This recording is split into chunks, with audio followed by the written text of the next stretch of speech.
And welcome back to Ozarks Live. Guess we should move that out of the way. Well, anyway, our go-to forager and lady behind Eating the Ozarks, Rachel West, joins me now. Always pumped in here. How are you?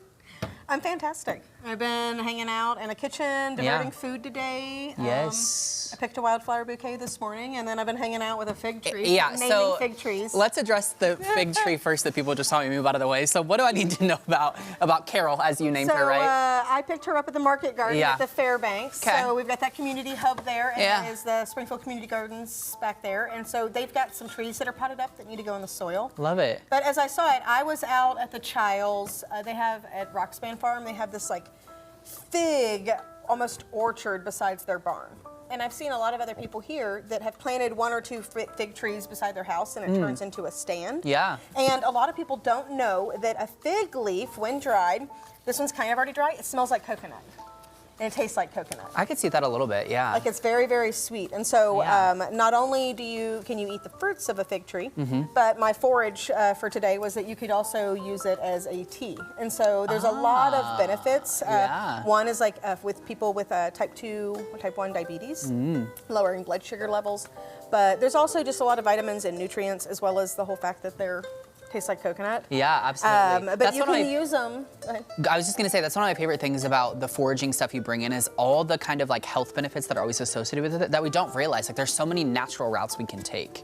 Well, and also just the fact that right before the winter, the fig trees are already gonna lose all of their leaves. Yeah. And so taking those and being able to dry them in a nutrient-dense tea, and if you guys look online, you guys can find fig leaf tea. Yeah. But you'll just be paying a premium instead of being able to go find your local farmer. Yeah. And I know Millsap Farm has a ton, so even if Curtis hasn't decided that he's selling fig leaves, I'm sure that if there was enough public, you'd be like, Rachel sent me here for some fig leaves. Hey, whatever works, I love right? you, Curtis. It's just what we're working with. I think it's incredible. Okay, so here's the thing.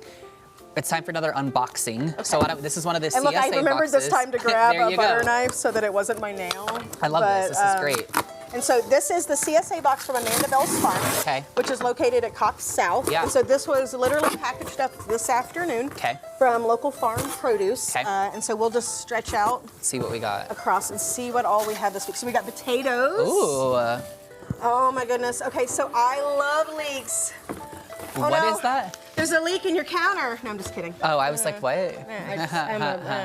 Anyway. Jokes. I've been hanging out with old people too long.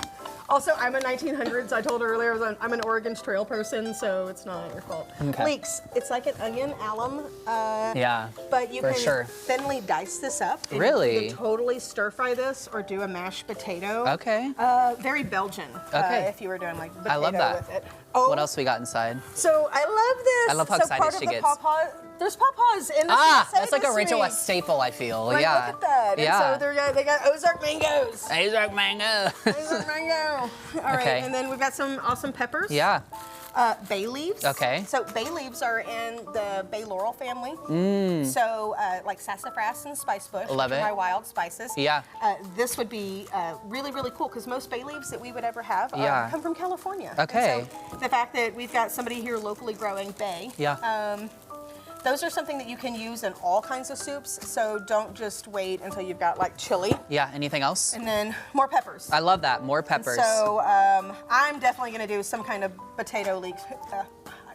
I had bit my tongue a few days ago and it's just not working. Yeah. Do a tahini like blend and make a baba ganoush with this. All right. And then do potato leek soup for sure. Yeah, so many good ideas. All right, real quick, if people want to keep up with you, how do they find you online? EatingTheOzarks.com. All right, Rachel, thank you for being here. I always appreciate it. And Ozarks Live will be right back, so stay with us.